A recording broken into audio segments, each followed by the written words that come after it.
اعوذ باللہ من الشیطان الرجیم بسم اللہ الرحمن الرحیم۔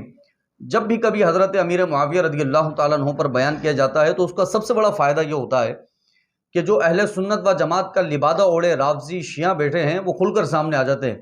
اور ان کی تکلیف جو ہے وہ بالکل واضح ہو جاتی ہے کہ ان کو صحابی رسول سے مسئلہ ہے، لیکن مسئلہ کیا ہے؟ امامہ ہمارا، لباس ہمارا، لبادہ ہمارا، بیٹھنا ہمارا، اٹھنا ہمارا، ہماری مسجد، ہمارے امام کے ساتھ اٹھنا بیٹھنا، ہماری صفوں میں کھڑا ہونا۔ اور جب آپ کبھی فضیلت امیر معاویہ رضی اللہ عنہ بیان کرو تو ان کا درد جو ہے وہ اندر سے جاگ اٹھتا ہے، اور وہ کہتے ہیں حضور والا سب بات کریں لیکن حضرت امیر معاویہ رضی اللہ تعالیٰ عنہ کے لیے بات نہ کریں، اور اگر بات کرو تو پھر کہتے ہیں کہ آپ ان کی بغاوت پر بات کریں، آپ ان کے باغی ہونے پر بات کریں، آپ بخاری کی حدیث پر بات کریں، آپ حدیث عمار پر بات کریں۔ میں یہ کہتا ہوں، صرف اتنی بات کر رہا ہوں کہ حضور والا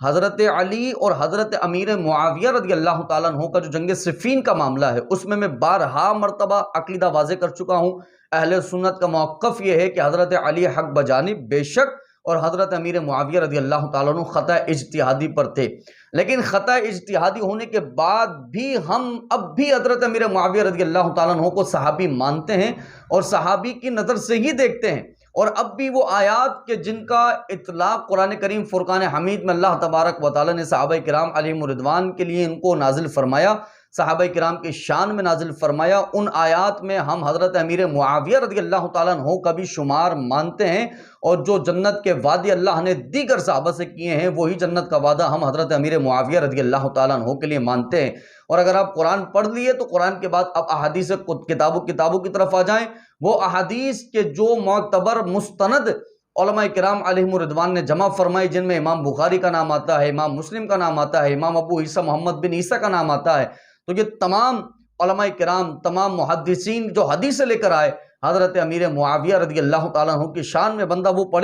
پڑھنے کے بعد قرآن اور حدیث پڑھنے کے بعد اب فیصلہ کرے کہ میں نے امیر معاویہ کے لیے بولنا ہے یا امیر معاویہ کے خلاف بولنا ہے۔ اب خلاف بولتا ہے تو قرآن اور حدیث کے خلاف بول رہے ہیں حضور والا، آپ جو ہے اگر ان کے مطابق بولتے ہیں تو قرآن اور حدیث پر عمل کر رہے ہیں، خلاف بولتے ہیں تو قرآن اور حدیث کے خلاف بول رہے ہیں، آپ قرآن اور حدیث کی مخالفت کر رہے ہیں، بس اتنا فقط جانیں۔ اور ابھی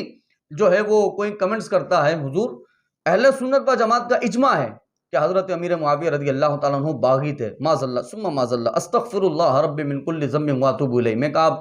اجماع کی بات کر رہے ہیں اور ان کے باغی ہونے کی بات کر رہے ہیں کہ باغی ہونے پر اجماع ہے۔ میں کہا میں اہل سنت کا جملہ استعمال نہیں کر رہا، بلکہ ابو جعفر ابن قادر ہاشمی رحمۃ اللہ تعالی علیہ نے اہل سنت و جماعت نہیں بلکہ مسلمانوں کا اجماع لکھ دیا ہے، اور فرمایا امیر معاویہ رضی اللہ عنہ کے لے کے مسلمانوں کا اجماع کیا ہے؟ لا یقول فی معاویہ الا خیرا، کہ حضرت معاویہ رضی اللہ تعالیٰ عنہ کے لیے جب بات کی جائے گی صرف بھلائی کی بات کی جائے گی، ان کی طرف برائی کی نسبت نہیں کی جائے گی۔ مسلمانوں کا اجماع بیان کر رہا ہوں، آپ نے اہل سنت کی ہیڈنگ نہیں ڈالی، اہل سنت کا نام نہیں لکھا، بلکہ مسلمانوں کا اجماع لکھ کر یہ عبارت نیچے لکھی ہے کہ لا یقول فی معاویہ الا خیرا، کہ حضرت امیر معاویہ کے لیے جب بات کی جائے گی صرف بھلائی کی بات کی جائے گی، اور فرمایا ولا يدخل فی شیء شجر بینہم، ان کے درمیان کی جو لڑائی ہیں، جو مشاجرات ہیں، ان میں دخل اندازی نہیں دی جائے گی۔ وَيَتَرَحَّمُ عَلَى جَمَاعَتِهِمْ، اور اللہ سے دعا کی جائے گی مولا میرے آقا کی جماعت پر ہمیشہ رحمتوں کی بارشوں کا نزول فرما۔ یہ ہے مسلمانوں کا اجماع، حضرت امیر معاویہ رضی اللہ تعالیٰ عنہ کے لیے حضور والا یہ اجماع ہے، اس کو ہم تسلیم کرتے ہیں۔ آپ اہل تشیع رافضی کی کتابوں سے حوالے دے کر جو ہے ان کو عقائد اہل سنت بنا دیں تو وہ آپ کے کہنے سے عقائد اہل سنت نہیں بن جاتے، وہ آپ کے کہنے سے مسلمانوں کا اجماع نہیں بن جاتا، وہ انہی تک رہے گا کہ جو حضرت علی المرتضیٰ کے معاملے میں غلو کر جاتے ہیں اور ان کی محبت میں معاذ اللہ دیگر صحابہ کو گالیاں دیتے ہیں۔ ان کے عقیدے ان کو مبارک ہے، ان کی کتاب اور ان کی عبارات سے ہمارا کوئی تعلق نہیں ہے۔ ہاں کوئی اہل سنت و جماعت کی معتبر مستند ایسی کتاب ہو کہ جس کے اندر واقعی یہ عبارت لکھی ہو کہ اہل سنت و جماعت کا اجماع ہے اس بات پر کہ حضرت امیر معاویہ رضی اللہ تعالیٰ عنہ باغی ہیں، تو آپ ہمیں دکھائیں، کوئی مستند ہو، معتبر ہو، سند کے اعتبار سے بھی اچھی ہو، کوئی راوی جھوٹا نہ ہو، راوی شیعہ نہ ہو، یہ تمام باتیں مد نظر رکھتے ہوئے کذاب نہ ہو، یہ تمام باتیں مد نظر رکھتے ہوئے آپ کو اس عبارت دکھائیں کہ جس میں یہ ہو کہ اہل سنت و جماعت کا اجماع ہے اس بات پر کہ حضرت امیر معاویہ رضی اللہ تعالیٰ عنہ باغی تھے۔ میں کہا قیامت کی صبح تک آپ نہیں دکھا سکتے، لیکن یہ عبارت آپ کو ایک نہیں کئی کتابوں میں ملے گی کہ جو کہ ابو جعفر ابن قادر ہاشمی رحمۃ اللہ تعالیٰ علیہ نے لکھی ہے کہ لا یقول فی معاویہ الا خیرا ولا يدخل فی شیء شجر بینہم ویترحم علی جماعتہم،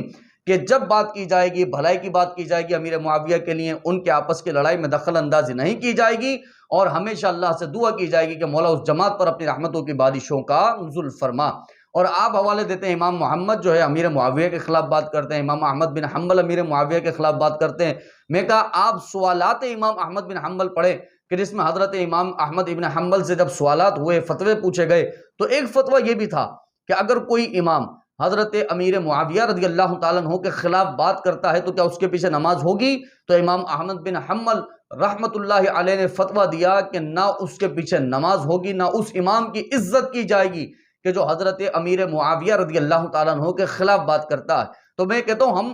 ہم ہمارے اکابرین کو ماننے والے ہیں، متقدمین اور متاخرین علماء کی کتاب اور ان کی عبارات کو تسلیم کرنے والے ہیں، بے جا آپ کے جاہلوں والی تحقیق کو تسلیم کرنے والے نہیں ہیں کہ جو لوگوں کے اندر فساد اور لوگوں میں جھگڑے پیدا کرے۔ آپ بتائیے، میں یہ کہہ رہا ہوں کہ کل صحابہ سے محبت کریں، کل اہل بیت سے محبت کریں، یہ کون سی جھگڑے اور فساد والی بات ہے؟ لیکن کوئی بندہ سامنے کھڑے ہو کر ایک صحابی کو دوسرے صحابی کے خلاف لے آئے، صحابہ کو اہل بیت کے خلاف لے آئے، تو امت میں وہ فساد چاہتا ہے، امت کے اندر وہ جھگڑا چاہتا ہے، امت کی اصلاح نہیں چاہتا، امت کے جو سوالات ہیں اس کو حل کرنا نہیں چاہتا۔ حل اسی طرح سے ہوتے ہیں حضور والا کہ آپ صحابہ کرام کے مقام اور مراتب پہ مد نظر رکھتے ہوئے ان کی عزت و تکریم کریں، اور ان کے آپس کے جو معاملات ہیں وہاں پر سکوت اختیار کریں، جیسے کہ فتح رضویہ کی 5ویں جلد میں اعلیٰ حضرت نے یہ موقف واضح کر دیا ہے کہ تمام اہل سنت و جماعت کے لیے یہ بات ضروری ہے۔ ضروری کا جملے کی عبارت اعلیٰ حضرت کی موجود ہے، آپ نے مناسب اور بہتر نہیں لکھا بلکہ فرمایا ضروری ہے۔ ضروری مطلب واجب کے قریب ہے کہ آپ جب مشاجرات صحابہ کی بات آئے گی تو اپنی زبان کو خاموش رکھیں گے، سکوت اختیار کریں گے، صحابہ کے معاملات کی بات آئے گی تو آپ خاموش رہیں گے۔ یہ اہل سنت و جماعت کے ہر فرد کے لیے ضروری ہے کہ وہ اپنی زبان کو بند رکھے۔ ہاں، صحابہ کرام علیہم الرضوان کے مشاجرات کے معاملے میں زبان بند کرنی ہے، لیکن فضائل کے معاملے میں زبان بند نہیں کرنی۔ فضائل بیان کرنے ہیں، کھل کے بیان کرنے ہیں، حضرت علی کے بھی بیان کرنے ہیں اور حضرت امیر معاویہ کے بھی بیان کرنے ہیں رضی اللہ عنہما، اور جو کہ ہمارے اسلاف کرتے آئے، ہم کر رہے ہیں، قیامت تک ہماری نسلیں کرتے رہیں گی، جو کہ ہمارا فخر ہے۔ اللہ رب العزت ہم سب کو اسی عقیدے پر قائم و دائم رہنے کی توفیق نصیب فرمائے، آمین بجاہ نبی الامین صلی اللہ علیہ وآلہ وسلم۔